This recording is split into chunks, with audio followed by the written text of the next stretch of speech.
5 August ছাত্র জনতার আন্দোলনের ফলে শেখ হাসিনা পালিয়ে যেতে বাধ্য হয়। এরপর ডক্টর ইউনূসের নেতৃত্বে অন্তর্বর্তী সরকার গঠিত হয়। এই সরকারকে ভেতরে বাহিরে বিভিন্ন চ্যালেঞ্জ মোকাবিলা করতে হচ্ছে প্রতিনিয়ত।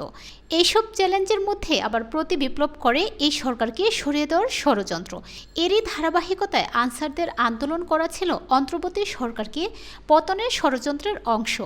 এই বিষয়ে আল জাজিরার অনুসন্ধানী সাংবাদিক জুলকারনাইন সায়ের তার ভেরিফাইড ফেসবুকের একটি পোস্টের মাধ্যমে জানান, আনসার বাহিনীর নাম ব্যবহার করে যারা তথাকথিত আন্দোলন শুরু করেছিল এরা মূলত অঙ্গীভূত আনসার সদস্য। স্বরাষ্ট্র মন্ত্রণালয়ের বরাতে জানা গেছে বিগত 15 বছরে প্রায় 42,000 অঙ্গীভূত আনসার নিয়োগ পেয়েছেন, যার বেশিরভাগ সদস্যই গোপালগঞ্জ ও এর আশেপাশের জেলার বাসিন্দা এবং বাংলাদেশ আওয়ামী লীগের রাজনীতির সাথে যুক্ত। ব্যাটালিয়ন আনসার সদস্যরা যারা রাষ্ট্রের অন্যান্য নিরাপত্তা সংস্থার সাথে দায়িত্ব পালন করছেন তাদের সাথে এই অঙ্গীভূত আনসারদের এক করে দেখার কোনো সুযোগ নেই এবং তারা কোনো আন্দোলনের সাথেও যুক্ত হননি।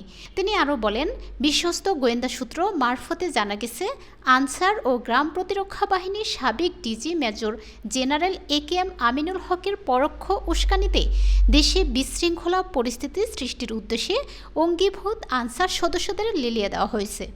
বাংলাদেশ সেনাবাহিনীতে আমিনুল হকের মতো কমপক্ষে আরও 5 জন উচ্চপদস্থ সেনা কর্মকর্তা রয়েছেন, যারা প্রতিনিয়ত বর্তমান তত্ত্বাবধায়ক সরকার উৎখাতের ষড়যন্ত্রে সক্রিয় রয়েছেন এবং এখনও হাসিনার প্রতিরক্ষা উপদেষ্টা তারিক আহমেদ সিদ্দিকীর পরামর্শে দেশে অস্থিতিশীল পরিস্থিতি সৃষ্টির চেষ্টা করে চলেছেন।